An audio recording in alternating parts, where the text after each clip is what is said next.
Hi, so I'm Dominique Sakoilsky, founder or co-founder and director of Antenatal Wisdom, and I'm having a chat with Amanda Rayment, who's also founder and director of Antenatal Wisdom, and we're going to be talking today about the parent-child relationship and the power of love. So, hi, Amanda. Hi, Dom. Good to be talking. Yes. So I know this is a subject that's very much at the heart of antenatal wisdom and also very sort of dear and special to you. So, perhaps you could just start off sharing a few thoughts you have about this place of the power of love and the parent-child relationship, which is so central to, working in the arena of pregnancy and birth. So, yeah, when I first began working in this arena of antenatal work and working with pregnant women, um, maybe I mean it's always hard to look back, isn't it? But I kind of have the feeling maybe I wasn't absolutely clear within myself um, how and why I'd kind of arrived in working in antenatal work, and I knew I wanted to, and I knew it was my passion and my enthusiasm. I had no doubt about that. But over the years, I've kind of discovered within myself that at the heart of why and my enthusiasm is was and is this desire, if you like, this yearning in me to heal the parent and child relationship within my own thoughts, within my own mind and heart, if you like, and that yeah, having children for myself was like my heart's desire. It was like I never had any doubt that was something I didn't want to do or had happened by chance. It was something that I said completely yes to. So we could say it was like one of my sort of conscious first loving decisions to become a parent, and I can see that working in this arena is the perfect place for me because every day in my work I have those opportunities to heal this thought that it is that I suppose putting it as simply as possible that it is possible to suffer in the parent and child relationship. And of course, as we often say, Don, I'm not speaking about the relative level, the level of form, because of course the appearances are that in many parent and child relationships, either the parent or the child suffers. I'm speaking of, if you like, another awareness, diving deeper into what the parent and child relationship is. And so, yes, I have an enormous enthusiasm for the potential, if you like, of healing this. Um, I would say, I don't know what you feel, Don, but I would say it's one of the most symbolic relationships in being human. Just because all of us are born, whether we physically know our parents, whether we physically spent time with our parents, we all have parents, don't we? It's Absolutely. I mean, we've all experienced being in the womb for something like 9 months, yes, give or take a bit of that's time. right. It's Yeah, something that we share, and it's a very relational kind of journey, and yes. it's like the first relationship in the worldly sense, isn't it? Yes, and psychology and particularly pre and perinatal psychology would have the belief in the thought system that the resistances to love within the parent and child relationship are transferred or projected, if you like, into all our other relationships in different ways. So I think the parent and child relationship is seen as a very central relationship in this being human, isn't it? Absolutely. And then I would say also that in being human, we are relational creatures Yes. and we seek relationships, don't we? We seek Yes. connection. Yeah. So whatever we, yes, I mean, I guess so that earliest of relationship, um, is a wonderful place to, as you say, dive Yeah. deeper Yeah. and work with that. So I suppose what I'd like to ask you is how would you see, if you were working with a mother and child, or a group of women, pregnant women, and or women and dads or partners, and their child, how would you sort of bring that forward in terms of working with that earliest relationship? Yeah, I mean, first, yes, I would be responding to that, knowing, if you like, within myself that that I believe it is of assistance to begin that relationship right now, rather than wait until the child is born, and that has become more and more common in our world today. I mean, when both of us started first working in this arena, I would say that our work with bonding with the baby in the womb was seen as slightly more unusual, whereas now it is considered much it's much more out there, isn't it, in the world? But Yes. yes, that would be my first step. Is actually communicating in some way this belief, this knowing that I have inside myself, that it will be of assistance to begin the relationship with the child in the womb. Not for one moment that I'm saying that any mother listening to this, or anybody who knows somebody who is a mother who wasn't able to bond with their child in the womb, and of course we could equally be talking about fathers as well, that you cannot start that beautiful loving relationship at any moment. So, equally, sounds a bit of a paradox what I'm saying, but I just really want to be clear about that. If the relationship begins when the so-called child is an adult, then how wonderful is that? And we would work at knowing that in that moment is the opportunity to open to a loving relationship. But yeah, just in context of working with the pregnant woman, it would be to encourage in whatever way feels feels, I was going to say appropriate, feel that the woman feels open to beginning to make contact with her child in her womb. And of course, many pregnant women naturally do that just by rubbing their bump, if you like, by Yes. Imagining in their mind's eye what it's going to be like when the baby is born, by seeing the baby on the first scan, sometimes by singing to the baby, by talking to the baby. Some antenatal teachers in classes and sessions offer visualizations, don't they? Yes, meditations and visualizations, and yes, to open to communicating with the baby, but to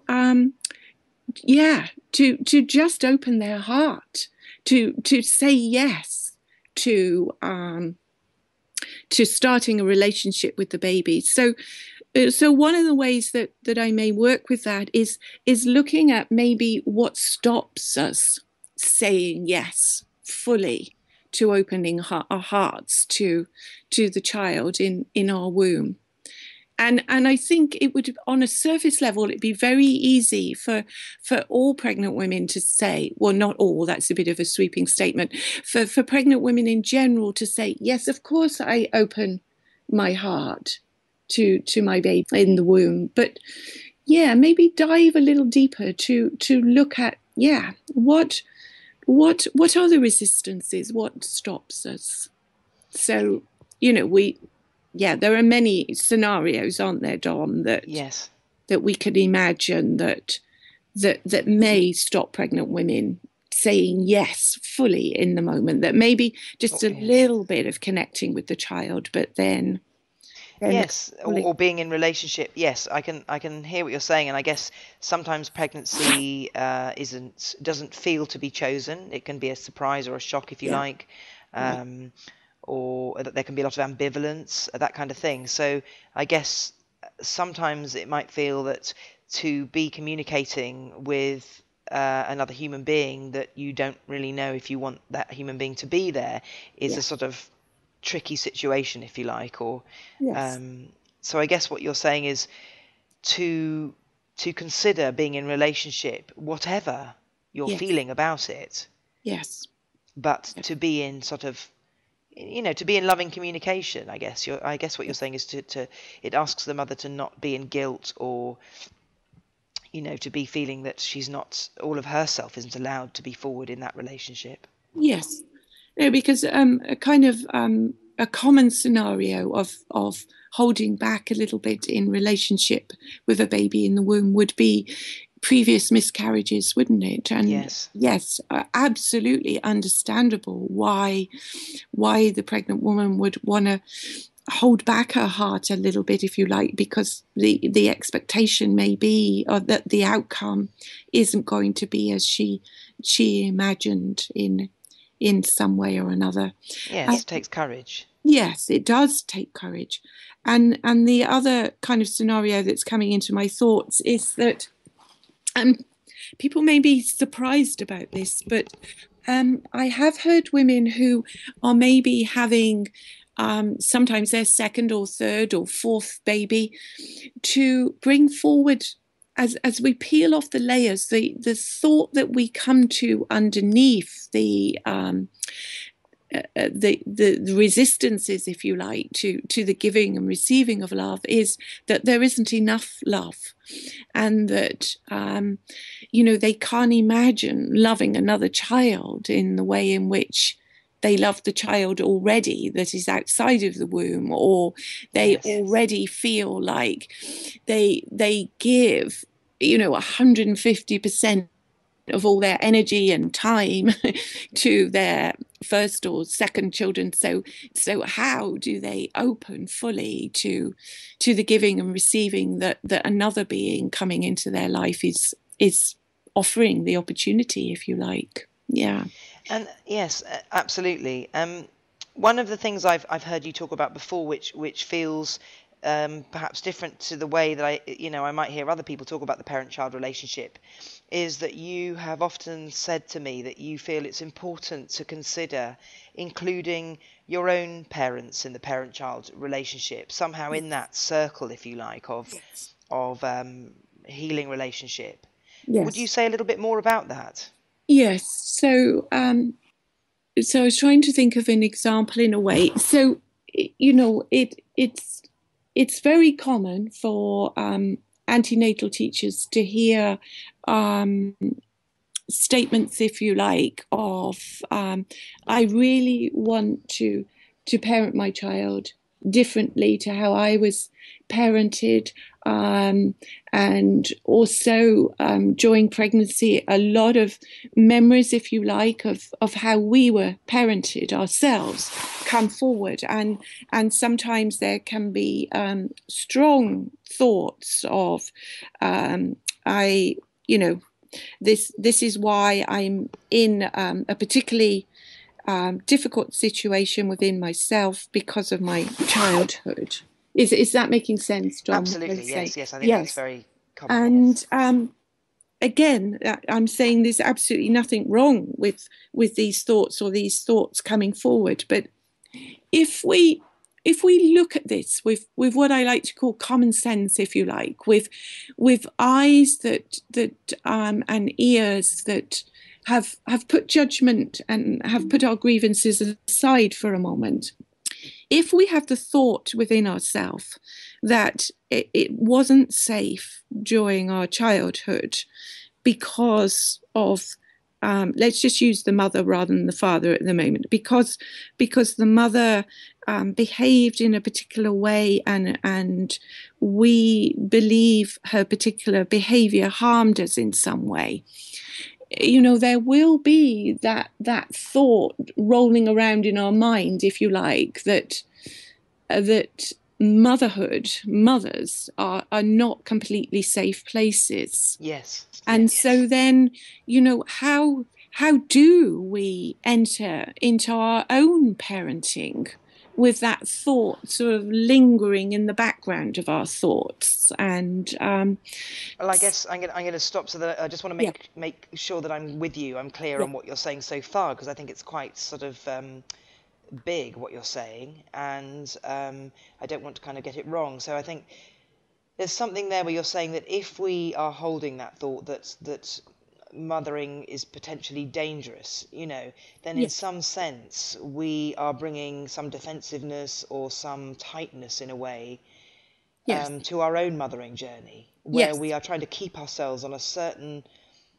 on a sort of tight rope, if you like, or a tight path, so that we don't do, yes, what might exactly, be yes. harmful. Because if we have the thought that mothering has, I mean, I'm using strong words to get over a point here, so they are strong words, and there's varying degrees that we can experience these thoughts in, of course. That if we have the thought, the belief that that we were harmed in some way by the mothering we received, and we then approach our mothering from the thought that I want to mother my children differently, then we're already starting from a place of lack. And of course, I'm not saying for one moment that if somebody has experienced what they feel as abusive behavior, of course, I'm not suggesting that they then go on and abuse their children. What I'm suggesting is that these thought forms don't work in a way, Yes. and that it's actually a beautiful, creative, loving thought to say that we want to parent our child differently. But Yes. it's like really discovering within ourselves what that really means. It isn't just about naming our parents so-called what we have considered and what we believe we've experienced as bad behavior or not great behavior or fearful behavior, um, and then trying to do it in exactly the opposite way. It's about discovering that there is another way to Yes. parent our children.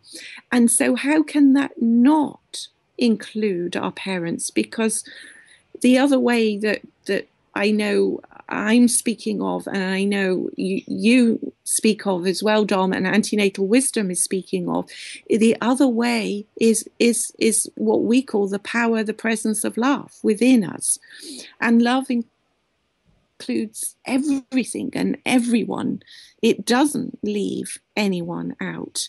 And so we can't leave our parents out here in our thought system, if you like, and bring our children into our hearts, but say, okay, our parents stay out there with our grievances.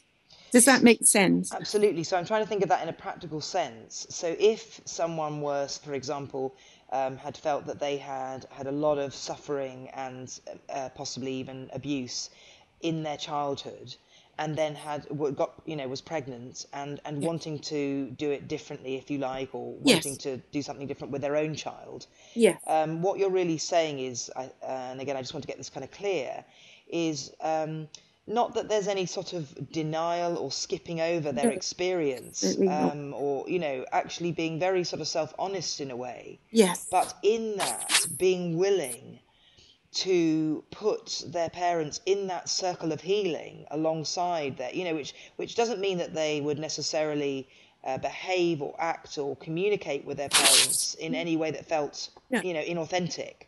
Yes. It doesn't mean that you'd have to suddenly be seeing parents that you felt it was too painful to see, or whatever like that, Or but speaking or speaking to them or to communicating parents. with them, Yeah. but that there is a place within their self or their heart that they hold a willingness to, just allow those experiences, if you like, or thoughts to be undone or healed in some sense. Is Yeah. is that what I'm kind of hearing? I just want to get Yes. that That's right. right. So, I mean, I suppose in some way we are speaking of of forgiveness, aren't we? Not, Yes, we are. That's what I was saying. yes, You're bringing in the idea yes, that even if it doesn't feel possible, there's a willingness. There's a willingness to put the presence of forgiveness into the relationships, yes, because the child benefits, the mother benefits, and the yes, parents can benefit. That is the true sort of, I guess for me, you're speaking of something of real freedom in parenting. yes. Even if you don't know how to do that or how to do That's it, there's right. a willingness.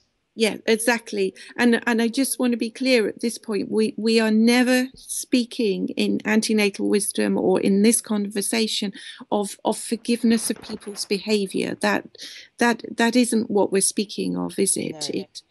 It is, yeah, It's something where you're holding a place that you don't want to be parenting in a sort of reactive way, because yes, the tightness that would bring yes, to your own parent-child relationship, if you that's like. right. You want to bring more space and more freedom. And so it's kind of like about just coming back to that presence of love within oneself, Yes, rather than that fearful place of trying to get it right or trying to do something yes, differently to protect the child against suffering, if you like. yes.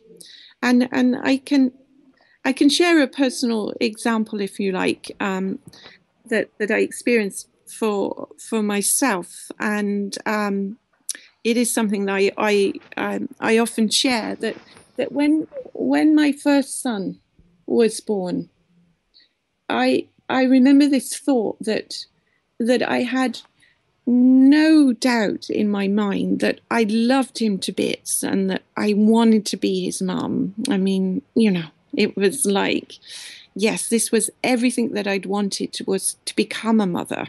And I was thrilled at his arrival. And as I said just now, had no doubt that I loved him. But one of the thoughts that came quite early in our relationship, if you like, was that I wanted for him to know that he was absolutely lovable. And I didn't know where this had arisen from, and I didn't really even know what I meant by this, but it was just strong within me that I wanted him to know that he was lovable. And somewhere I knew there was a subtle difference between knowing that I loved him to bits and wanting to offer to him that he was absolutely lovable. And in that process, if you like, one of the most important steps that I can see now, looking back on that process, was the self-honesty that you're speaking of, that I once I acknowledged within myself that I didn't know I was lovable. And so that was the doubt in me as to how I could offer this to my son, Yes. and any more children, my other children that I went on to have, that how could I offer to him something that I didn't know for myself. But again, looking back, and that's all I can do now, is look back on these scenarios. So we aren't speaking about this moment, it's me reflecting back. I can see now that almost opened a door for me, that Yes. self-honesty, as we call it in antenatal wisdom, that recognition that Amanda, the construct of Amanda, if you like, didn't know how to do this because she didn't believe she was lovable herself. Yes. And part of my exquisitely beautiful parenting journey has been it's been many years now. My eldest son is 30 now. Is recognizing that whatever I'm offering to my children, I am teaching myself. And how beautiful is that? Because, as I say, the construct, if you like, the person I believed I was didn't know how to offer this to Tom, but by just owning that and being honest by that, then Yes. some doorway within me opened to be able to recognize. Yes. So I kind of hear in that there, you didn't want to skip over something. Yes. And neither did you want to just project out your energy Yes. by sort of raging at your parents, for example, Yes. and then feeling you were going to so strongly do something different with your boys. Yes. But actually, you recognize that the attention needed to come back to yourself, Yes. that you were trying to offer something that you didn't feel you knew in yourself, and that was the kind of doorway, if you like. That was the beginning, that was the opening. Yes. And that was the work, that Yes. was the parenting work. And as you were going to do that alongside your parenting, because you knew that was what the journey called for. That's right. And I would also like to add into the story, if you like, what I also discovered was that my parents had always totally loved me. Yes, and that it was a misperception, if you like. Exactly. But yes. people will have their own version of that. Right. Yes. And again, many opportunities came forward during my so-called parenting journey, which is still being discovered and still in process, is the discovery of the joy of letting go of grievances with my parents as well, and allowing myself to receive their love, and allowing myself to love them as well, has just been so healing and so amazing and so wonderful. And of course, always acknowledging that many mistakes along the way. And how can there not be? In a way, it's kind of like those in many ways provide the opportunities to stop and ask love to show us how to do this differently, how to see through the eyes of love rather than fear, because that's another thing that I've definitely discovered during the parenting journey, that mistakes are made when I'm fearful, and again, that's not wrong. It's just all part of being human, isn't it? That Absolutely. I mean, I guess I'm hearing that it gives you a place to dive deeper. Yes. It's the opportunity to come back, to reevaluate where one is coming from. Yes. What is our clear intention here? And sometimes mistakes, as you call them, or bumps in the road, or, they're places to just gracefully come back to oneself. That's right. And of course, my children have their own stories, if you like, and lives to live through. And, all I can do is to attend to my part, my responsibilities, my noticing the resistances to love, if you like, and offer those to love, to see differently, which my belief and my hope and my faith is that offers more and more space for my children to know that they are loved and they are lovable and they are capable of loving others, as so am I. So is everyone on this earth. Yeah. Thank you, Amanda. I've really enjoyed talking about this, and I really feel your passion, and I join with you in that. Yeah. The parent-child relationship is absolutely at the heart of what we teach in Antenatal Wisdom, and it's kind of all of it, really, isn't it? Yes, and many of the modules in Antenatal Wisdom touch on this and invite questions to the students to dive deeper and deeper, don't they, into this amazing experience of being human and being in relationship with others. Thank you, Amanda. Oh, thank you. Bye for now. Yeah, bye. Bye.